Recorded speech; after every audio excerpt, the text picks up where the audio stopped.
¿Tú llegaste a la ficción por el periodismo? No, yo de hecho no soy periodista. Ajá. Entonces, digamos, trabajé en periódicos en algún momento, pero no, yo estudié literatura Yeah. y hacía ficción desde muchacho, digamos, quería ser escritor y, y escribía cuentos, escribía poemas.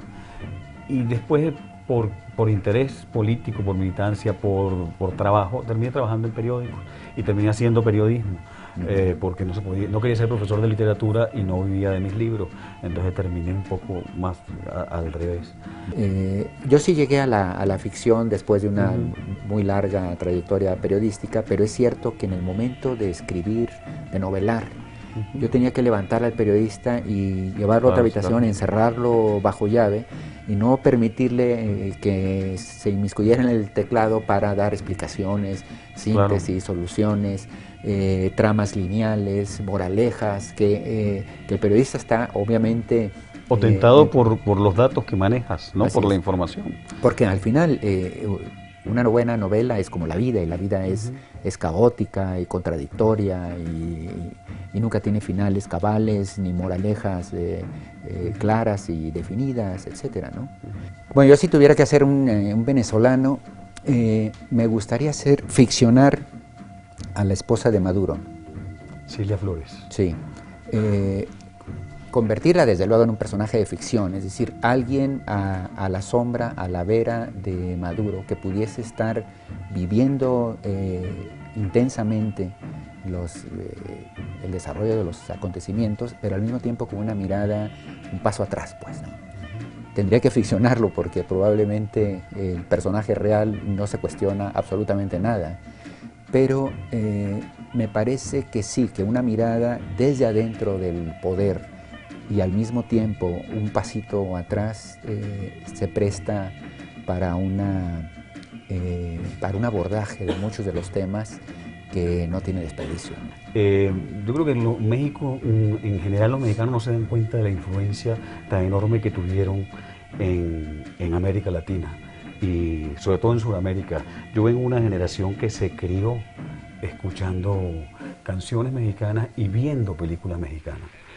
En Venezuela, que era un país que no estaba acostumbrado a la migración. Hace como 20 años yo fui a Miami por un asunto de trabajo. En ese momento no había venezolano que migrara, el petróleo estaba muy bien y me conseguí en un restaurante a un mesonero venezolano, el único que había ahí. Y le pregunté cómo hacía, cómo vivía, llevaba muchos años allá y le pregunté si tenía nostalgia, si extrañaba algo y me dijo que sí. Yo le digo, ¿y qué haces cuando extrañas? Y me dice, bueno, escucho nuestra música. Y le digo, ¿a quién escucha? Y me dijo, a Pedro Infante. Esa es la idea, digamos, de todos esos símbolos de la mexicanidad nos pertenecen, sobre todo a los sudamericanos, de una manera impresionante. Si yo tuviera que hacer algo sobre México, me encantaría poder investigar, indagar y ver más la vida de José Alfredo Jiménez, al que considero uno de los grandes filósofos de América Latina. Es decir, yo pienso que si nosotros, los que vinimos de la izquierda en América Latina, hubiéramos meditado más sobre estos versos de la canción que dicen yo no nací pa' pobre, me gusta todo lo bueno, hubiéramos tenido otra idea de la política y de nuestro quehacer político en el continente. Oye, además es fascinante por muchas cosas, entre otras porque José Alfredo no conocía música, no sabía música. Entonces componía y compuso cientos de canciones de tonadita, chiflando. Entonces tenía que conseguir a alguien que le pautara, que le marcara en pauta las melodías que se iba imaginando, ¿no? Bueno, sería un personaje maravilloso. Hay un político mexicano que acuñó la famosísima frase de un político pobre es un pobre político, como para dar cuenta de la simbiosis que tiene que haber entre el servicio público y el enriquecimiento. Si no, es casi un motivo de vergüenza, de ineficacia, de incapacidad, ¿no? El político mexicano desarrolla una narrativa que le favorece la corrupción.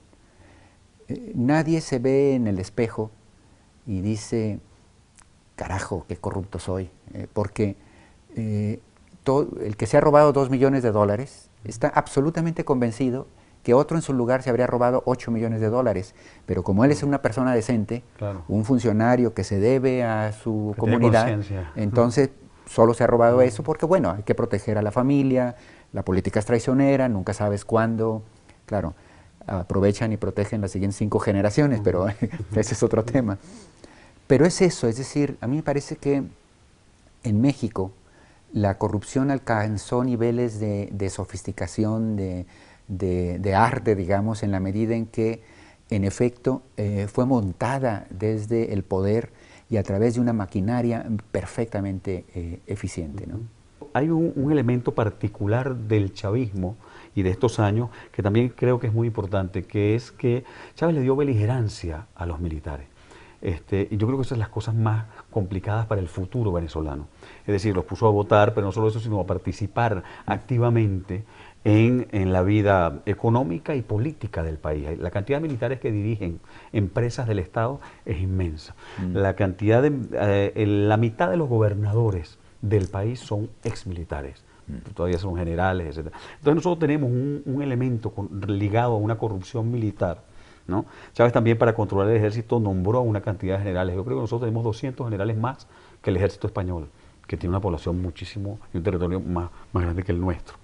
Entonces ahí hay un elemento en la corrupción ligada a lo militar y al control o no de la frontera, etcétera, del contrabando, del narcotráfico. Se habla del cartel de los soles, que es un cartel supuestamente de militares en Venezuela, que le da una complejidad pues distinta también a todo esto que sería la corrupción venezolana. Peña Nieto le parece que es útil en este momento enarbolar estas banderas progresistas, muy probablemente en contra de sus propios visión del mundo, porque entiende que tiene que retomar la iniciativa política que ha perdido una vez que el país no ha podido avanzar económicamente, que eran sus banderas originales, que el petróleo está atorado, desde luego, y que hay una parálisis política, que sus niveles de aprobación son los más bajos históricamente en casi 30 años, y que siente, insisto, que tiene que tomar algo, ¿no? Esto concluyo que es un poco ilustra muy bien lo que es el PRI a lo largo de tantas décadas, ¿no?